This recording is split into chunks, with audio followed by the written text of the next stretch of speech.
BCCIയിൽ എന്താണ് സംഭവിക്കുന്നത്? ഇന്ത്യൻ ക്രിക്കറ്റിൽ ഉയരുന്ന ചോദ്യമാണിത്. അതിന് കാരണമുണ്ട്. അതെ, BCCI പുതിയൊരു തസ്തിക രൂപപ്പെടുത്തി മുൻ ക്രിക്കറ്ററെ നിയമിക്കുകയാണ്. VVS ലക്ഷ്മൺ ഇനി പുതിയ റോളിലേക്കെത്തുന്നു എന്നതാണ് പുതിയ റിപ്പോർട്ടുകൾ വരുന്നത്. BCCIയുടെ ഡയറക്ടർ ഓഫ് ക്രിക്കറ്റ് ചുമതലയിലാണ് അദ്ദേഹം അവരോധിക്കപ്പെടുക. മുൻ ഇന്ത്യൻ ബാറ്റിംഗ് താരവും നിലവിലെ BCCI സെന്റർ ഓഫ് എക്സലൻസ് തലവനുമാണ് VVS ലക്ഷ്മൺ.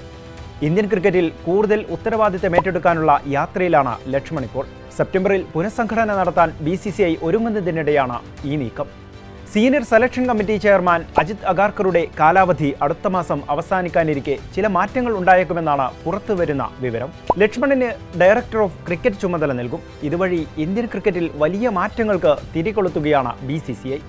അതേസമയം അഗാർക്കറുടെ കാലാവധി 2027 ജൂൺ വരെ BCCI നീട്ടിയേക്കുമെന്നും റിപ്പോർട്ടുകളുണ്ട്.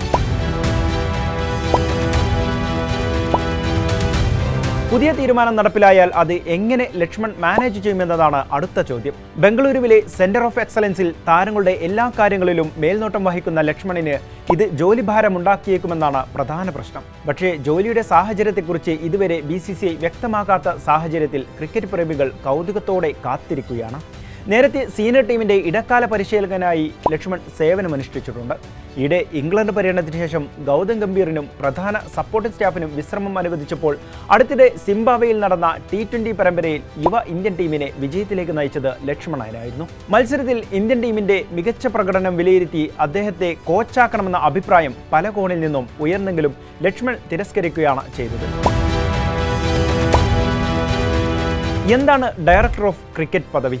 ഇന്ത്യയുടെ മുഴുവൻ ക്രിക്കറ്റ് പ്രവർത്തനങ്ങളുടെയും കേന്ദ്ര ബിന്ദുവായി മാറുന്ന ഒരു സ്ഥാനമായിരിക്കും ഇതെന്നാണ് വിലയിരുത്തൽ. അതുപ്രകാരം ലക്ഷ്മൺ ശ്രദ്ധാകേന്ദ്രമാകുമെന്നും വിലയിരുത്തലുണ്ട്. BCCIയുടെ അന്തിമ തീരുമാനത്തെ ആശ്രയിച്ചായിരിക്കും ചുമതല തീരുമാനിക്കപ്പെടുക. സീനിയർ ടീം സെലക്ടർമാർ, പരിശീലകർ, സെന്റർ ഓഫ് എക്സലൻസ്, യുവതാരങ്ങളെ വളർത്തിയെടുക്കൽ എന്നിവ ഏകോപിപ്പിക്കുന്ന ഈ ചുമതലയിൽ ഉൾപ്പെട്ടേക്കുമെന്നാണ് പുതിയ വിവരം. പ്രതിഭകളെ കണ്ടെത്തൽ, കളിക്കാരുടെ വികസനം, മികച്ച പ്രകടനങ്ങൾക്കുള്ള ആസൂത്രണം എന്നിവയിൽ കൂടുതൽ വ്യക്തതയും തുടർച്ചയും കൊണ്ടുവരാൻ ഇത് സഹായിക്കും.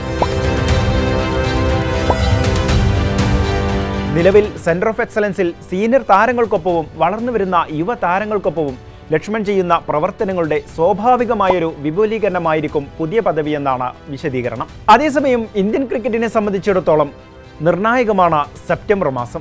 ചീഫ് സെലക്ടർ എന്ന പദവിയിൽ നിന്ന് അഗാർക്കറുടെ കാലാവധി സെപ്റ്റംബറിൽ അവസാനിക്കുകയാണ്. 2027 ഏകദിന ലോകകപ്പിന് മുന്നോടിയായി സെലക്ഷൻ ഘടന ഏറെ ശ്രദ്ധിക്കപ്പെടുന്ന സമയവുമാണിത്. ഇന്ത്യയുടെ സമീപകാല ഫലങ്ങളെക്കുറിച്ചും മൊത്തത്തിലുള്ള കോച്ചിങ് സജ്ജീകരണങ്ങളെക്കുറിച്ചും ചർച്ചകൾ നടക്കുന്നുണ്ട്. സിംബാബ്വേയിലെ വിജയകരമായ ഇടക്കാല പരിശീലക പദവി ലക്ഷ്മണിന്റെ ഭാവി കോച്ചിങ് സ്ഥാനത്തെക്കുറിച്ചുള്ള ചർച്ചകൾക്ക് ആക്കം കൂട്ടിയിരുന്നു. തന്റെ പ്രാഥമിക ശ്രദ്ധ സെന്റർ ഓഫ് എക്സലൻസിലെ പ്രവർത്തനങ്ങളിലാണെന്ന് അദ്ദേഹം മുൻപ് വ്യക്തമാക്കിയതുമാണ്. 2024 രാഹുൽ ദ്രാവിഡിന് ശേഷം ഇന്ത്യയുടെ ഹെഡ് കോച്ചാകുന്നതിന് പകരം സെന്റർ ഓഫ് എക്സലൻസിന്റെ ചുമതലയിൽ തുടരാനാണ് ലക്ഷ്മൺ തീരുമാനിച്ചത്. അന്നു മുതൽ കളിക്കാരുടെ വികസന പ്രക്രിയയിൽ സജീവമാണ് ലക്ഷ്മൺ. പക്ഷേ അടുത്തിടെ കളിക്കാർക്ക് തുടർച്ചയായി പരിക്കേൽക്കുന്നതിനെ ചൊല്ലി ചോദ്യമുനയിലായിരുന്നു അദ്ദേഹം. പക്ഷേ കളിക്കാരുടെ പരിക്കിന്റെ പേരിൽ ദേശീയ ക്രിക്കറ്റ് അക്കാദമിയെ പഴിചാരരുത് എന്നാണ് VVS ലക്ഷ്മൺ പറഞ്ഞത്.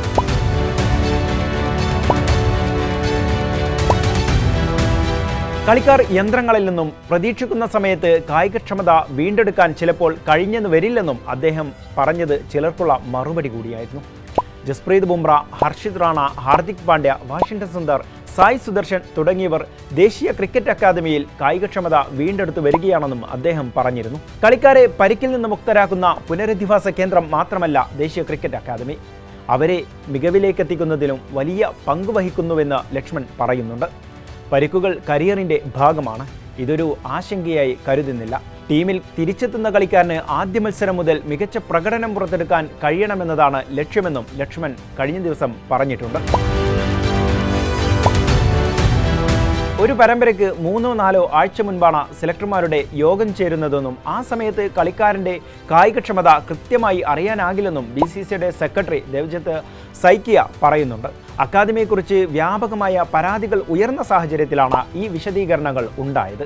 എന്നാലിപ്പോൾ അതിനെയും മറികടന്നാണ് ലക്ഷ്മൺ പുതിയ ദൗത്യത്തിലേക്ക് നീങ്ങുന്നത് എന്നതാണ് പ്രധാനപ്പെട്ട കാര്യം. ഇനി ഇന്ത്യൻ ക്രിക്കറ്റിൽ മാറ്റങ്ങളുടെ കാലമാണെന്ന പ്രഖ്യാപനം കൂടിയാണ് ലക്ഷ്മണിന്റെ പുതിയ ചുമതല. ഗംഭീറിനെ ചുറ്റിപ്പറ്റിയുള്ള വിവാദങ്ങൾ അന്തരീക്ഷത്തിൽ നിറഞ്ഞു നിൽക്കുകയാണ്. അയർലൻഡിലും ഇംഗ്ലണ്ടിലും തോറ്റതും ഇന്ത്യൻ ക്രിക്കറ്റിനെ ഈയിടെ പ്രതിസന്ധിയിലാക്കിയിരുന്നു. ശ്രീലങ്കയിലേക്ക് ഇന്ത്യ പറന്നപ്പോൾ പരിക്കുകൾ വില്ലനായി പിന്നാലെയുണ്ട്. അതിലും വിവാദങ്ങൾ കത്തിപ്പടരുന്നുണ്ട്.